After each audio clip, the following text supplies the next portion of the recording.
américaine, mais c'était tout. Il n'y avait pas question de lit, pas question de... Donc les lits, on les a confectionnés nous-mêmes, hein, et pratiquement tous les jours en opération, en ratissage. On grimpe dans la montagne et on ramène des quantités de gens, de pauvres gens. On fait peur un petit peu à tout le monde, là. Je me souviens d'un gars qui a voulu... Un paysan, était-il un rebelle, j'en sais rien, mais qui s'est enfui alors qu'on arrivait là, le jour commençait à se lever, le fusil mitrailleur a été mis en batterie et puis le gars il a été tué à distance. Est-ce que c'était un rebelle ou un paysan, j'en sais rien.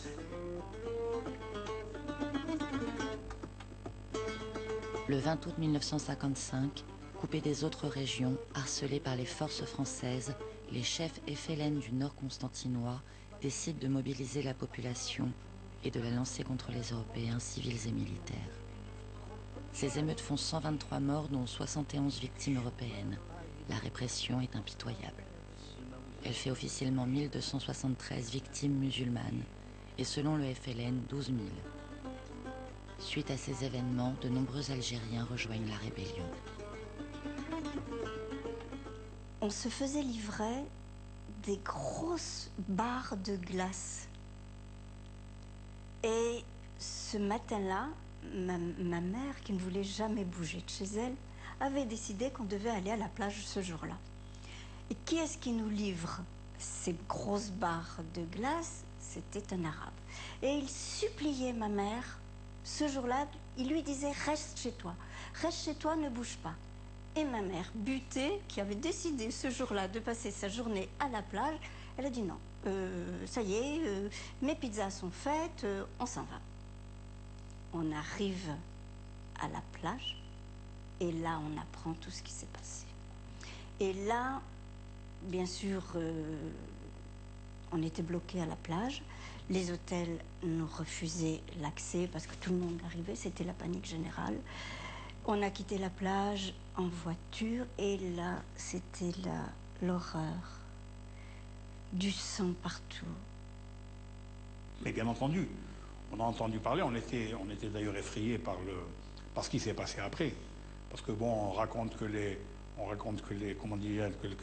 musulmans avaient massacré des citoyens, etc. Ça a dû certainement arriver. Il a certainement eu quelques machins, mais ça ne justifie en rien les massacres systématiques qui ont été faits après, dont tout le monde parlait. C'est là que nous étions vraiment... on était paralysés par la crainte, par l'horreur, parce qu'on ne savait vraiment pas... finalement, la répression, finalement, n'avait plus de limite. Et un jour, on m'a dit de déposer une bombe dans un bar. Ce bar, il y avait des gommiers, des militaires qui venaient, qui buvaient là. Il fallait poser cette bombe. J'ai pris ce couffin, je l'ai déposé, et il y avait, dans ce bar, il y avait beaucoup de militaires, il y avait un chien qui était dressé, je crois, pour les explosifs. Parce que dès que je me suis approché, et le bar, il était sur la rue, comme ça, c'est-à-dire, je marchais comme ça, et le bar était là. Il ne fallait pas rentrer. C'est-à-dire, même en dehors, on pouvait. Donc j'ai pris le couffin, à peine je l'ai déposé, à peine. Personne n'a fait attention, ça chahutait, ça riait, tout ça. Que le chien m'a pris, il est venu en vitesse, il a pris le panier et il a sauté et la bombe a explosé. Elle a arraché là, le chien, j'aurais eu quelques blessures, je ne sais pas, mais j'ai pas fait attention. Mais moi, par la peur au ventre, j'ai couru. Je suis allé à la maison, personne n'a fait attention à moi. J'étais petite, personne n'a...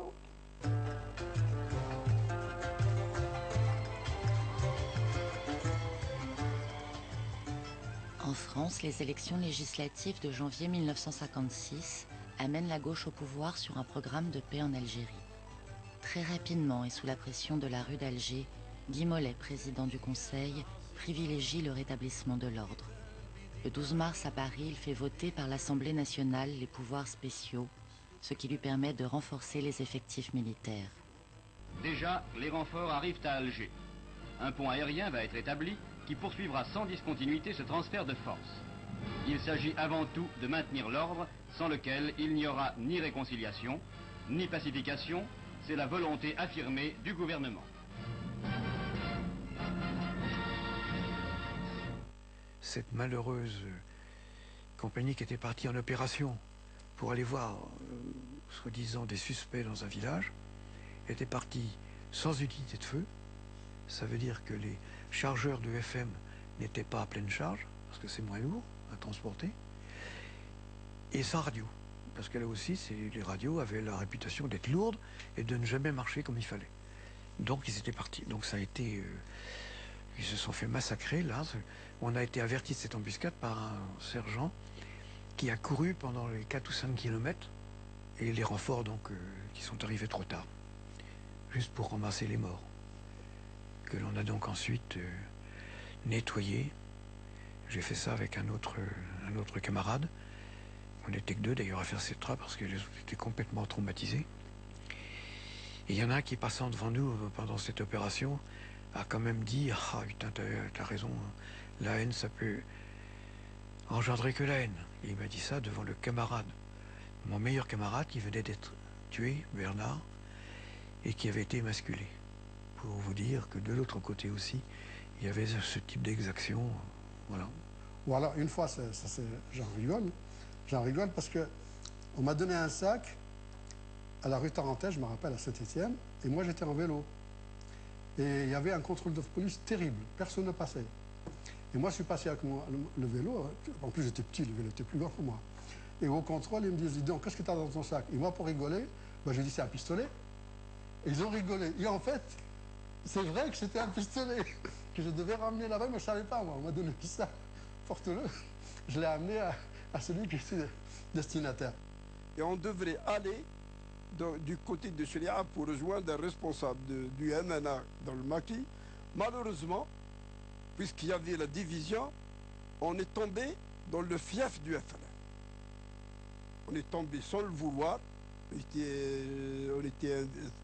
sans le vouloir, on est tombé dans le FLN.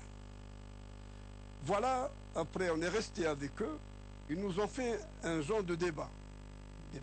On était dans une chambre comme celle-ci, plus grande que celle-ci.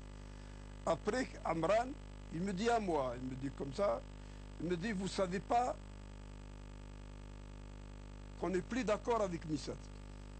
Je lui ai répondu ceci sincèrement. Je lui ai dit, nous avions un seul adversaire, c'est le colonialisme français. Nous luttons pour un seul but, l'indépendance de l'Algérie. Nous voulons libérer cette indépendance. Nous luttons pour avoir un seul drapeau. Pourquoi nous ne devrons pas s'unir, le MNA et vous? On doit s'unir pour arracher notre indépendance, et quand l'indépendance viendra, on donnera la parole au peuple. Et le peuple choisira soit Missali, soit vous, soit un autre, pourvu qu'on soit libéré.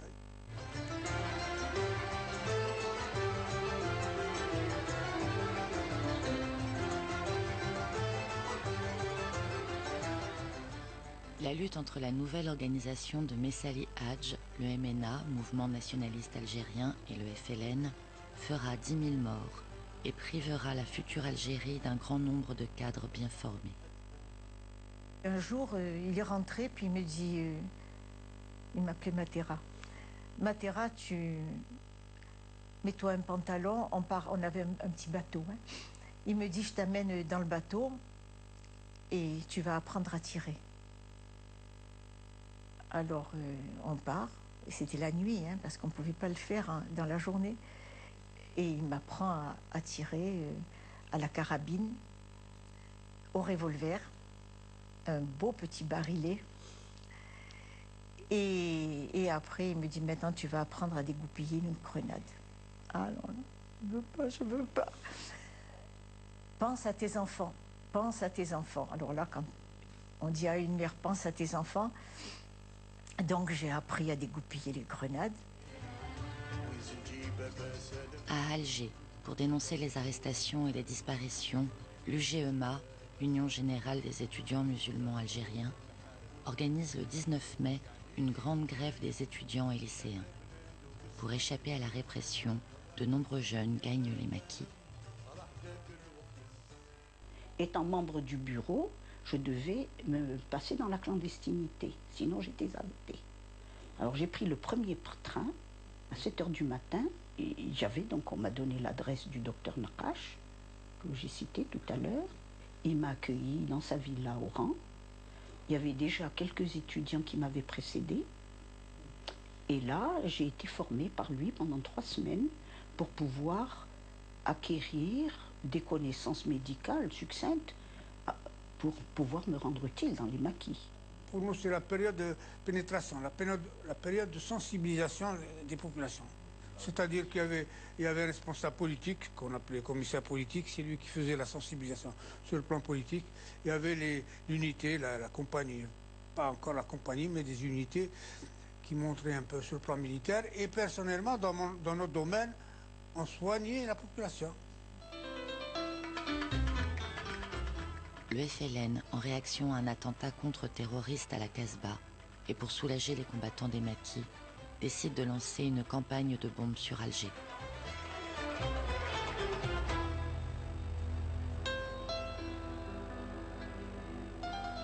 Confrontée à cette offensive, la police a du mal à faire face.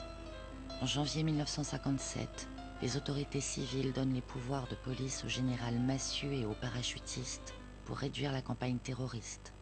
Tous les moyens, y compris la torture, sont utilisés pour y arriver. À Alger, en prévision de la grève politique ordonnée par les rebelles, un imposant dispositif militaire a été mis en place sous la direction du général Massu, chargé de maintenir l'ordre dans la ville. De multiples contrôles destinés à filtrer les suspects sont opérés dans les différents quartiers et dans la banlieue. Ça a été ce qu'on a appelé la bataille d'Alger. Nous habitions à une centaine de mètres de l'hôpital civil. Et chaque fois qu'il y avait un attentat qui se passait en ville, dans des bars, enfin toutes les bombes qui ont été déposées en ville, on voyait passer en bas de chez nous les ambulances, bien sûr, toutes sirènes hurlantes, et puis aussi des voitures particulières, des gens qui prenaient les blessés sur place et qui, dans leur voiture, les amenaient à l'hôpital. Alors, j'ai le souvenir de ces voitures qui remontaient la rue où on habitait, donc en klaxonnant. Quand on était dans la rue, on voyait dans la voiture des corps sans vie. Enfin, donc là, il y a une prise de conscience effective. À partir de là, il y a aussi le phénomène du couvre-feu qui s'installe. Et puis arrivent sur Alger les unités parachutistes qui viennent combattre la rébellion sur Alger. Donc là, c'est tous les jours des patrouilles, de parades, légionnaires, de marsouins, enfin, toutes les troupes de choc qui sont sur Alger. Et donc là, on se rend compte qu'on rentre dans la guerre et que la guerre, elle est chez nous. Mais on était chargé de 2 missions. Ce groupe était chargé, d'abord, de la fabrication de carcasses de bombes, les carcasses, et puis là, il y a différentes carcasses. Hein. Il y avait les grandes carcasses et les petites carcasses. Surtout, nous, on était chargé beaucoup plus le dernier petit modèle qui ressemblait un petit peu à des paquets de cigarettes. C'était beaucoup plus facile à déplacer et à placer là où on veut, bien sûr. Et d'autres actions de FIDA. Je n'ose pas dire terroriste parce qu'on n'était pas des terroristes. Hein. Ce sont 2 prises importantes qu'ont faites à Alger en la personne de Cherki Hamida et surtout Ben Mridi Darbi, les parachutistes du général Massu, agissant en collaboration avec la DST. Les 2 hommes qui ont été conduits sous bonne escorte au PC du colonel Bijard sont en effet des membres influents du FLN. Ben Mridi Darbi notamment, qui appartient au célèbre comité des 5. J'allais voir Ben Midi tous les jours et la nuit je discutais avec lui et le commandant Bijard est venu aussi plusieurs fois, on discutait.